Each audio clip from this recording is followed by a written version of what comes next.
প্রথমবার hypersonic dark eagle ক্ষেপণাস্ত্র মোতায়েন করল যুক্তরাষ্ট্র। নেতানিয়াহু কি বেঁচে আছেন, যা জানালো ইরানি গণমাধ্যম। শুনছিলেন শিরোনাম, এবার বিস্তারিত। তার আগে অনুরোধ থাকবে চ্যানেলটি সাবস্ক্রাইব করবেন। ২৪ ঘণ্টায় ইরানের পাল্টা হামলায় ইসরায়েলে আহত ১৯১ জন।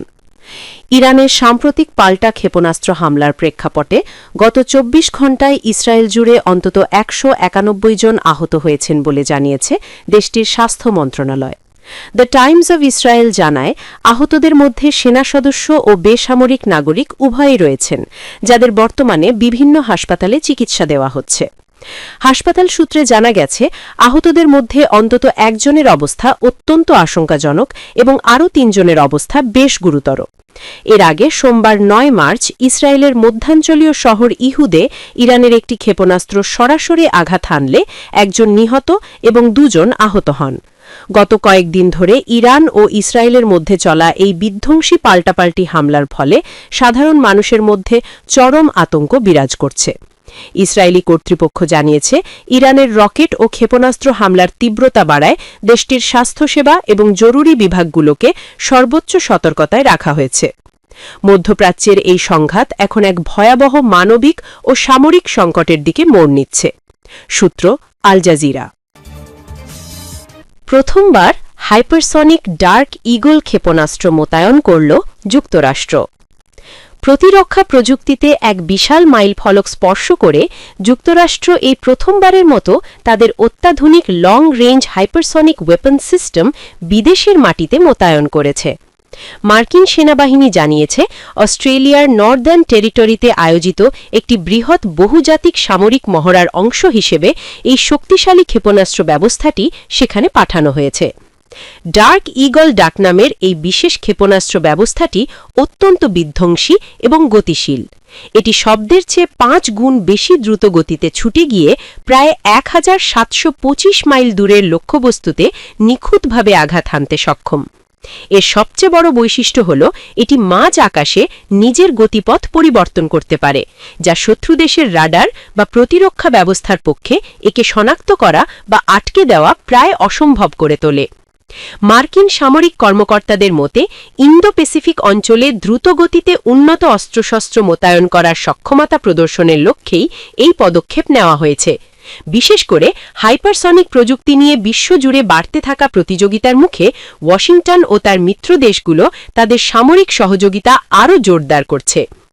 অস্ট্রেলিয়ার এই দুর্গম অঞ্চলে ডার্ক ইগল মোতায়েন করার মাধ্যমে যুক্তরাষ্ট্র তার মিত্রদের নিরাপত্তার প্রতিশ্রুতি এবং এই অঞ্চলে নিজেদের কৌশলগত আধিপত্যের এক জোরালো বার্তা দিল। সূত্র আল আরাবি। নেতানিয়াহু কি বেঁচে আছেন, যা জানালো ইরানি গণমাধ্যম। ইরানি ক্ষেপণাস্ত্রের আঘাতে নিহত হয়েছেন ইসরায়েলের প্রধানমন্ত্রী বেনিয়ামিন নেতানিয়াহু, এমনটাই দাবি করেছে তেহরানের আধা সরকারি সংবাদ সংস্থা তাসনিম। মার্কিন গোয়েন্দা কর্মকর্তা স্কট রিটারের এক এক্স পোস্টের বরাতে এ দাবি করে সংবাদ সংস্থাটি।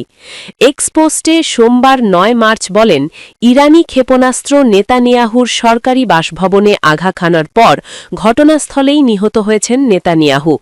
এ সময় তার বাড়িতে উপস্থিত ছিলেন ইতামার বেন গিভর। তিনি আহত হয়েছেন। তবে যেই অ্যাকাউন্ট থেকে এই পোস্ট করা হয়েছে সেটি আদৌ স্কট রিটার ব্যবহার করেন কিনা তা এখনও নিশ্চিত নয়। তাসনিম নিউজের প্রতিবেদনে নেতানিয়াহুর ওপর হামলার প্রমাণ বা কোনো ক্ষতির নিশ্চিত প্রমাণ উপস্থাপন করা হয়নি। তার পরিবর্তে এটি বেশ কয়েকটি পরিস্থিতিগত বিষয় একত্রিত করা হয়েছে, যার মধ্যে রয়েছে নেতানিয়াহুর সাম্প্রতিক ভিডিও ক্লিপের অনুপস্থিতি, ইসরায়েলি গণমাধ্যমে তার বাড়ির চারপাশে কঠোর নিরাপত্তা ব্যবস্থা সম্পর্কে প্রতিবেদন, জারেড কুশানার এবং মার্কিন বিশেষ দূত স্টিভ উইটকফের একটি কথিত সফর স্থগিত এবং ফ্রান্সের প্রেসিডেন্ট ইমানুয়েল ম্যাক্রনের সঙ্গে নেতানিয়াহুর একটি ফোনালাপের ফরাসি রেকর্ড, যেখানে কথোপকথনের তারিখ নির্দিষ্ট করা হয়নি। এসব কারণে দাবি করা হয়েছে নেতানিয়াহু নিহত হয়েছেন। আরও পড়ুন, ২৪ ঘণ্টায় ইরানের পাল্টা হামলায় ইসরায়েলে আহত ১৯১ জন। ইসরায়েলের প্রধানমন্ত্রীর দফতর থেকেও এ ব্যাপারে এখনও আনুষ্ঠানিকভাবে কিছু বলা হয়নি। প্রধানমন্ত্রীর দফতরের রেকর্ড বলছে, নেতানিয়াহুর নামে সর্বশেষ বিবৃতিটি দেওয়া হয়েছিল গত ৭ মার্চ। সেদিন ইসরায়েলের বীরশেবা এলাকায় ইরানি ক্ষেপণাস্ত্রের আঘাতে আহত কয়েকজনকে দেখতে গিয়েছিলেন নেতানিয়াহু।